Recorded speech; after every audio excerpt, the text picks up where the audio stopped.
And we find today that Muslims are in the firing line. We find that Muslims have become backward as far as science technology is concerned, as far as education is concerned. And the main reason is because we have gone away from the Quran and Sunnah. Previously, from the 8th to the 12th century, it was called as the Dark Ages. Dark for whom? Dark for the Europeans. The amount of advances the Muslim Arabs made, it is phenomenal. And if we read history, what we read in school, I myself have passed from a convent school, a Christian missionary school. I've got my education from there. It's later on, afterwards, I realized that what I read in school and in my medical college, I being a medical doctor, many things is something different.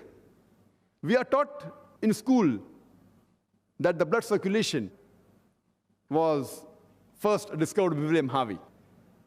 In fact, if you read the Quran, Quran speaks about the blood circulation. In Surah Nahl, chapter number 16, verse number 66, how does the food enter into the stomach? Then from there, it goes in the intestine. From the intestine, via the bloodstream to various organs of the body, including the mammary gland, which is responsible for the production of milk.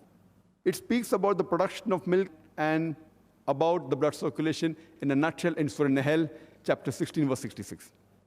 After I did research, I came to know that the first human being who first described the blood circulation was Ibn Nafis, 600 years after the Quran was revealed and 400 years before William Harvey. But when we read in our textbook, we are told about William Harvey. How many of us know about Ibn Nafis? How many of us? Hardly anyone knows that Ibn Nafis was the first person who described the blood circulation. We learn about geography, but the person who drew the first world map of geography was Al-Idrusi in 1154. What we study, the digits in school, you know what it's called? It is called as Arabic numerals. The 1, 2, 3, 4 that we use for writing, 1, 2, 3, 4, it is called as Arabic numerals. The other is the Roman numeral.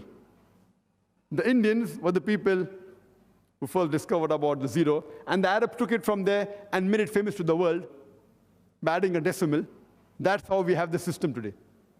We learn in mathematics about the Pythagoras theorem that the square of the hypotenuse in a triangle is equal to the sum of the square of the other two sides.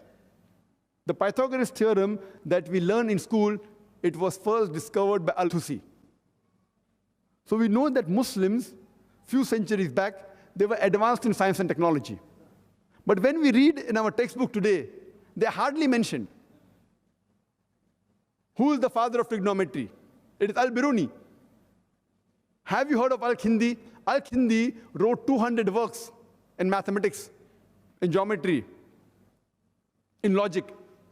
And at a time when Galileo, Descartes, and Newton, when they said that all physical laws are absolute, he said that it was relative. Later on, Albert Einstein did more research, and he propounded the theory of relativity. When we read history, we come to know that Muhammad, Ahmad, and Hassan Shakir, these brothers, they measured the surface area of the earth by measuring an angle at the Red Sea at a time when people thought the world was flat. We learn chemistry, and we are told that Geber is the person who discovered alcohol. It is Jabir ibn Hayyan, Jabir. When they write in our textbook, it is Geber, Geber, sounds like a Westerner, Geber. It is Jabir ibn Hayyan. So when we read, we think, oh, it's a Westerner, Geber, Geber. And Jabir ibn Hayyan, he discovered alcohol, and the word alcohol comes from the Arabic word al-gul, meaning evil spirit. When we read history, we come to know about Muhammad Zakaria Ar-Razi. He was advanced in the field of medicine, and he even wrote books on measles and smallpox.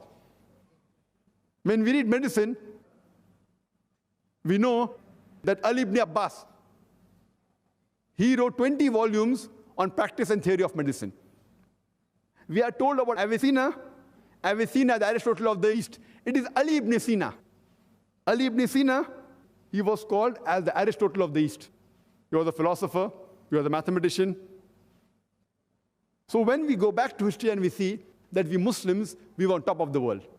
The reason we were on top of the world at that time is because at that time, we were close to the Quran and Sunnah. Now, we have gone away from Quran and Sunnah, and that's the reason we are in the firing line.